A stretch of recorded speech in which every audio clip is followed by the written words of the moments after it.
Hello बच्चों, let's read the question. Question says the point 0, 0, 6, 0 and 0, 4 form a right angle triangle, right angled isosceles triangle, isosceles triangle and equilateral triangle. Solve करते हैं बच्चों question को. इस question के लिए जो की कॉन्सेप्ट है वो देख लेते हैं यहाँ से हम.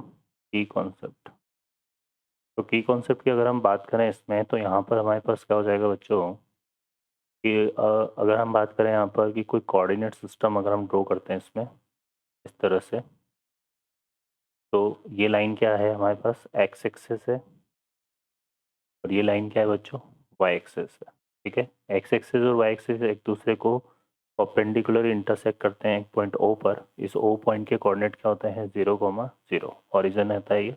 ठीक है, अब यहाँ अगर कोई पॉइंट मुझे लेना है एक्स, वाई, तो इस पी से जो मैं एक्स एक्सेस पर परपेंडिकुलर ड्रॉ करूँगा तो ये एक्स एक्सेस को इस पॉइंट एक्स पर मीट करेगा, और इससे अगर वाई एक्सेस पे परपेंडिकुलर ड्रॉ करता हूँ तो ये वाई एक्सेस को यहाँ पर वाई पे मीट करेगा. तो इस तरह से पॉइंट को हम कंसिडर करते हैं. ठीक है बच्चों, और चलिए सॉल्व करते हैं क्वेश्चन को. अब इस क्वेश्चन में हमें देखिए यहाँ पर ये 3 पॉइंट दिए हुए हैं. पहला पॉइंट ओ है 0, 0, सेकेंड पॉइंट ए है 6, 0 एंड थर्ड पॉइंट हमारे पास बी है जिसके कोऑर्डिनेट है 0, 4. इनको पहले अगर हम कोऑर्डिनेट सिस्टम में लोकेट करें यहाँ पर, देखिए किस तरह से लोकेट करते हैं. ये कोऑर्डिनेट सिस्टम है, ये हमने क्या बना लिया, एक्स एक्सिस, और ये क्या है, वाई एक्सिस. ये दोनों एक दूसरे को परपेंडिकुलर इंटरसेक्ट करेंगे तो यहाँ 90 डिग्री फॉर्म होगा, और ये पॉइंट ओ है, इसके कोऑर्डिनेट क्या हो गए, 0, 0. सेकेंड पॉइंट ए है, यहाँ पर 6, 0 है, तो यहाँ पर अगर हम एक चीज़ और यहाँ पर ऐड करें तो वो क्या हो जाएगा, एक पॉइंट हमारे पास, if a point lie on X axis. ठीक है, अगर कोई पॉइंट एक्स एक्सिस पे लाई कर रहा है देन वाई कोऑर्डिनेट क्या होगा, इक्वल टू 0 होगा. और इफ पॉइंट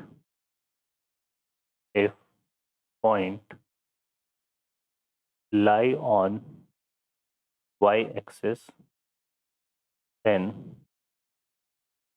एक्स कोऑर्डिनेट जो है बच्चों हमारे पास, एक्स कोऑर्डिनेट वो इक्वल टू 0 होता है.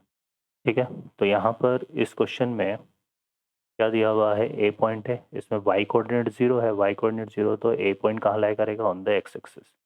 तो इसको हम यहाँ पर कंसिडर कर लेते हैं, तो ये आ जाएगा 6, 0. ठीक है, और बी में एक्स कोऑर्डिनेट 0 है तो ये वाई एक्सिस पे लाई करेगा, तो इसको यहाँ पर ले लेते हैं बी पॉइंट को. ठीक है, ये बी पॉइंट हो गया हमारे पास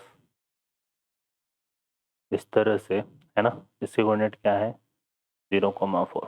अब इनसे एक ट्राइंगल फॉर्म हो रहा है इस तरह से.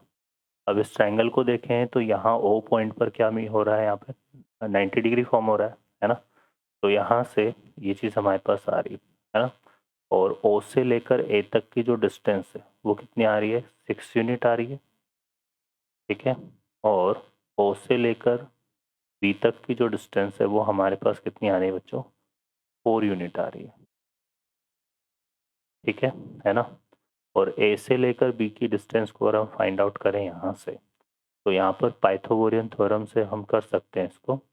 अगर हम ए बी स्क्वायर की बात करें तो ए बी स्क्वायर हमारा क्या होगा, परपेंडिकुलर स्क्वायर और बेस का स्क्वायर प्लस बेस का स्क्वायर. तो ये आ जाएगा, परपेंडिकुलर हमारा 4 है और बेस 6 है, तो 6 का स्क्वायर और 4 का स्क्वायर, तो ये किसके इक्वल हो गया, 36, है ना. ये आएगा 36, और ये कितना आ रहा है बच्चों, 16. तो 36 और प्लस 16 करेंगे यहाँ पे, 36 प्लस 16, तो ये हो जाएगा 6 और 6 2, और ये 3 1 4 और 1 5, 52 आ रहा है.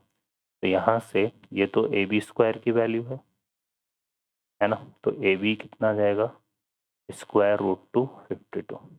तो यहाँ तीनों डायमेंशन को अगर हम देखें तो तीनों डायमेंशन हमारे डिफरेंट है ना, कोई भी डायरेक्शन इक्वल नहीं है. और ये ट्राइंगल यहाँ पर राइट एंगल हो रहा है क्योंकि ये 90 डिग्री फॉर्म कर रहा है. तो ये ट्राइंगल हमारा कैसे हो जाएगा बच्चों, राइट एंगल ट्राइंगल. तो option A is the correct answer. I hope you understand well. Best of luck. Thank you.